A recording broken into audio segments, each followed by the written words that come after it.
स्वागत है आपका मेरे YouTube channel DG study target में। दोस्तों, आज हम बात करने वाले हैं विश्व की प्रमुख जनजातियों के बारे में कि ये जनजातियाँ और उनका रहन सहन कैसा है। विश्व में कौन कौन सी प्रमुख रूप से जनजातियाँ पाई जाती हैं। सबसे पहले हम जान लेते हैं कि जनजातियाँ होती क्या हैं, कि नहीं जनजातियाँ कहा जाता है। देखिए, जनजातियाँ जो है एक सामाजिक समुदाय होता है, एक ऐसा सामाजिक समुदाय होता है जो कि किसी राज्य अथवा किसी विशेष स्थान के विकास से पूर्व अस्तित्व में था। वह अब भी है, लेकिन वह उनका नाम बदल दिया गया है। जैसे कि उन्हें जो लोग आदिवासी होते हैं या फिर वन में रहने वाले लोग होते हैं या पहाड़ी क्षेत्र में रहने वाले लोग होते हैं, तो इस तरह के लोगों को जो कि विशेष स्थान पर रहते हैं, उनका रहन सहन हमसे अलग होता है, तो उन लोगों को जो है जनजातियों का दर्जा दिया गया है। तो ये हमारे अलग अलग क्षेत्रों में, अलग अलग स्थानों में अलग अलग रहन सहन और अलग अलग तरह की जनजातियाँ पाई जाती हैं। ये देखिए, ये मैंने मानचित्र बनाया है यहाँ पर, और इसी के माध्यम से मैं आपको बताऊंगी। ये यहाँ पर उत्तरी अमेरिका क्षेत्र है, यहाँ पर ग्रीनलैंड है ये, और ये यहाँ पर ये दक्षिण अमेरिका है, यहाँ पर ये अफ्रीका है, और ये यहाँ पर यूरोप और एशिया महाद्वीप है, यहाँ पर ये ऑस्ट्रेलिया है। तो आज हम उत्तरी अमेरिका और दक्षिण अमेरिका और अफ्रीका के बारे में बात करेंगे। इन्हीं के बारे में ही आज हम जानेंगे। तो चलिए फिर शुरू करते हैं। देखिए, ये जो क्षेत्र है ये ध्रुवीय क्षेत्र है, जो कि बहुत ठंडा क्षेत्र होता है, बर्फ़ की अधिकता होती है यहाँ पर। तो ये जो ध्रुवीय क्षेत्र है, अलास्का, कनाडा क्षेत्र है, यहाँ पे ग्रीनलैंड है, तो इसमें एक जनजाति पाई जाती है जिसे हम एस्किमो कहते हैं। और ये इस प्रदेश की बहुत ही महत्वपूर्ण जनजाति मानी जाती है। ये जो एस्किमो क्षेत्र की जनजाति है, ये जो है बर्फ का घर बनाकर रहते हैं, क्योंकि यहाँ पे बर्फ की अधिकता है, तो ये बर्फ का घर बनाते हैं। और ये जो घर होता है ये अर्ध वृत्ताकार होता है। ये मैंने यहाँ पे दिखा रही हूँ मैं आपको, अर्ध वृत्ताकार घर होता है ये। और इस घर को इग्लू कहा जाता है, इग्लू। इस घर को इग्लू कहा जाता है, इनके बर्फ से बने घर को। और ये जो है जानवरों की खाल के कपड़े बनाते हैं, और उसे बनाने के लिए ये हड्डियों की सुइयां बनाते हैं, ठीक है। और उस खाल को पहनते हैं, जैसे कि सील और भालू हैं, उनकी खालों को ये लोग पहनते हैं, और ये इस तरह से वहाँ पर अपना जीवन यापन करते हैं। ये देखिए, यहाँ पर अब हम दूसरी जनजाति के बारे में जानते हैं, जिसे हम रेड इंडियन बोलते हैं। जो ये रेड इंडियन होते हैं, देखिए यहाँ पर ये आप देख पा रहे होंगे, ये यहाँ पर एक लाइन है जिसे हम 49 डिग्री समांतर रेखा कहते हैं। ये यहाँ से इसके मध्य से ये गुजरती है, और जो 49 डिग्री समांतर रेखा है, इसका जो ऊपरी क्षेत्र है वह कनाडीय क्षेत्र है, और जो निचला क्षेत्र है वह यूएसए है। तो इन दोनों क्षेत्रों में एक जनजाति पाई जाती है जिसे हम रेड इंडियन कहते हैं। तो इस बात का आप ध्यान रखेंगे, इसे रेड इंडियन बोलते हैं।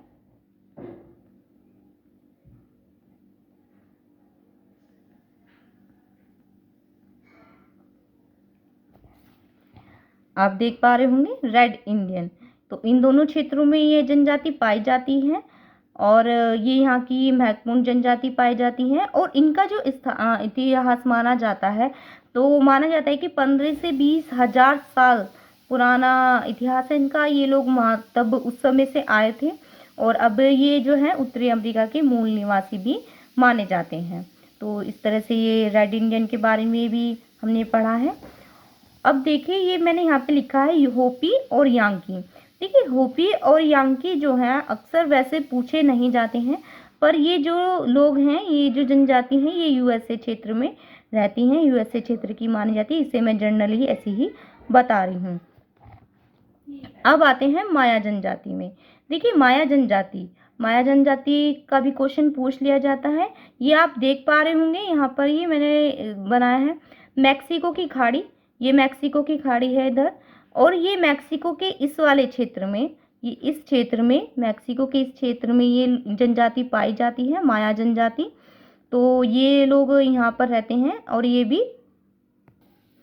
जो इस जनजाति के लोग हैं, ये जो भारत के उत्तर पूर्वी क्षेत्र, भारत का जो उत्तर पूर्वी क्षेत्र है, वहाँ के जो लोग हैं उन लोगों की जैसा इनका बनावट होती है चेहरे की, तो उस तरह के लोग जैसे ये लोग दिखते हैं माया जनजाति के लोग, और मैक्सिको क्षेत्र में ये लोग रहते हैं।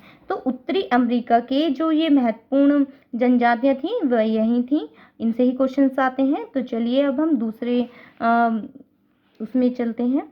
तो अब देखिए यहाँ पर दक्षिण अमेरिका, यहाँ पर मुख्य रूप से एक जनजाति पाई जाती है जिसे बोरो भी कहा जाता है और कहीं कहीं बोरा भी कहा जाता है। तो दोनों एक ही बात है, तो उससे कंफ्यूज नहीं हो। ये देखिए मैंने यहाँ पे ये दिखाया है। तो ये एंडीज पर्वतमाला है। एंडीज पर्वतमाला विश्व की सबसे लंबी पर्वतमाला है और यहाँ से एक नदी निकलती है जिसे हम अमेजन नदी कहते हैं। अमेजन नदी मुख्य रूप से ब्राज़ील क्षेत्र में बहती है। ठीक है, ये यहाँ पे पेरू है और ये अमेजन घाटी है यहाँ पर, जहाँ से अमेजन नदी हमारी बहती है। ब्राज़ील क्षेत्र है यहाँ पे।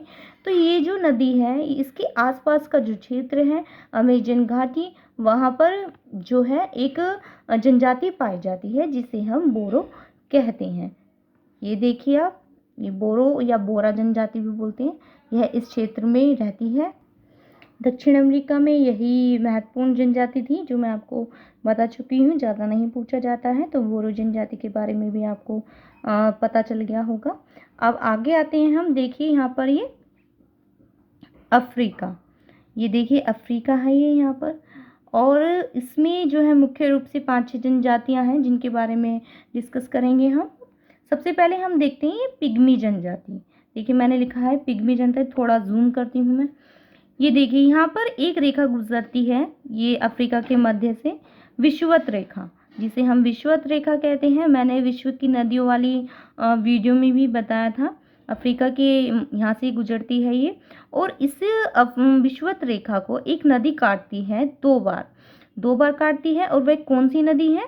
कांगो। कांगो नदी जो है विषुवत रेखा को 2 बार काटती है, और नीचे लिम्पोपो नदी जो कि मकर रेखा को 2 बार काटती है। तो विषुवत रेखा के बारे में, कांगो के बारे में बात कर रहे हैं हम। तो ये देखिए इस तरह से ये 2 बार काट रही है, वीडियो में देखिए आप। और यहाँ पर ये जो कांगो बेसिन है यानी कांगो घाटी है, इस क्षेत्र में एक जनजाति निवास करती है जिसे हम पिग्मी कहते हैं। ये जो जनजाति है ये जो है पेड़ों पर निवास करती है, यानी कि पेड़ों पर अपना जो है घर बनाकर रहते हैं। ये इस तरह से पेड़ों पर निवास करते हैं। ठीक है, और ये जो कपड़े भी बनाते हैं, अपनी जो वस्त्र धारण करते हैं, वह पेड़ों की छाल और उसकी पत्तियों से बनाते हैं उसको। ठीक है, और जो इसका ये इनका जो सेवन होता है, खान पान होता है, ये क्या करते हैं, शुतुरमुर्ग के अंडे, सांप, छिपकली, कीड़े, इस तरह की चीज़ों को ये खाते हैं। और ये जो लोग रहते हैं ये पेड़ों पर रहते हैं, उनकी खाल पहनते हैं, और इनकी जो लंबाई होती है, ये जो होते हैं ज़्यादा लंबे नहीं होते हैं। इनका जो लंबाई होती है वह सिर्फ 4 से 5 फुट, इसके बीच में ही इनका जो कद होता है। ठीक है, तो पिग्मी जनजाति के बारे में, ये महत्वपूर्ण जनजाति है, कांगो बेसिन में पाई जाती है और पेड़ों पर घर बनाकर रहते हैं। इसी के नीचे देखिए आप, ये अफ्रीका क्षेत्र में एक मरुस्थल है जिसे हम कालाहारी मरुस्थल बोलते हैं। आपने नाम सुना होगा बोत्सवाना, कालाहारी मरुस्थल। तो वहाँ कालाहारी मरुस्थल में एक जनजाति पाई जाती है, ये यहाँ पर स्थिति है इसकी। तो एक जनजाति पाई जाती है जिसे हम बुशमैन कहते हैं। कालाहारी मरुस्थल बुशमैन कहते हैं इसे हम। तो ये पाई जाती हैं यहाँ पर जनजाति। और ये जनजाति जो है, देखिए आप जानते हैं मरुस्थलीय क्षेत्र में मिट्टी की अधिकता अधिक होती है वहाँ पर। ठीक है, वहाँ पर पेड़ों के नीचे जो दीमक घर बनाती हैं, चट्टान जैसा टीले बना देती हैं, तो उसके नीचे जो है ये लोग जो हैं वहाँ पर मिट्टी खोद कर वहाँ से दीमक निकालते हैं, और ये उस दीमक को चावल के समान समझकर खाते हैं। जिस तरह से हमारे भारत में चावल को अधिकता दी जाती है, पसंद किया जाता है, उसी तरह से ये बड़े चाव से दीमक को खाते हैं। बुशमैन जनजाति दीमक को बहुत अच्छे से खाती है। और इन लोगों को, ये बुशमैन लोगों को, ये जो होती है जनजाति, इसको सैंड पीपल भी कहा जाता है। आप देखिए इसे सैंड पीपल भी कहा जाता है इन लोगों को। और एक और बात, ये जो है जादू टोना इन सब चीज़ों में भी विश्वास रखते हैं, यानी कि इन्हें इनकी भी जानकारी होती है और इन पे विश्वास भी करते हैं। और तीसरी बात, ये जो बुशमैन जनजाति है, कोई जैसे कालाहारी मरुस्थल में पर्यटक जैसे जाता है या कोई जानकारी हासिल करने के लिए लोग जाते हैं, तो ये वहाँ पर एक गाइड का काम भी करते हैं, यानी कि उन्हें जानकारी भी देते हैं उस अपने रहन सहन के बारे में, जनजाति के बारे में और वहाँ के मरुस्थल के बारे में। ठीक है, बुशमैन भी हो गया है। अब हम देखिए, हम एक जनजाति पे देख रहे हैं यहाँ पर तुआरेग, ये मैंने लिखा है तुआरेग। ये देखिए, विश्व का जो सबसे बड़ा मरुस्थल है वह है सहारा मरुस्थल है, आप जानते होंगे, उत्तर पश्चिमी क्षेत्र में है ये। और यहाँ पर एक जनजाति पाई जाती है तुआरेग। देखिए, सहारा मरुस्थल जो है वहाँ पर बहुत ज़्यादा क्या नाम है, तापमान है वहाँ पर, तो वहाँ पर हर किसी का रहना संभव नहीं है, नॉर्मली लोग वहाँ पर नहीं रह सकते हैं।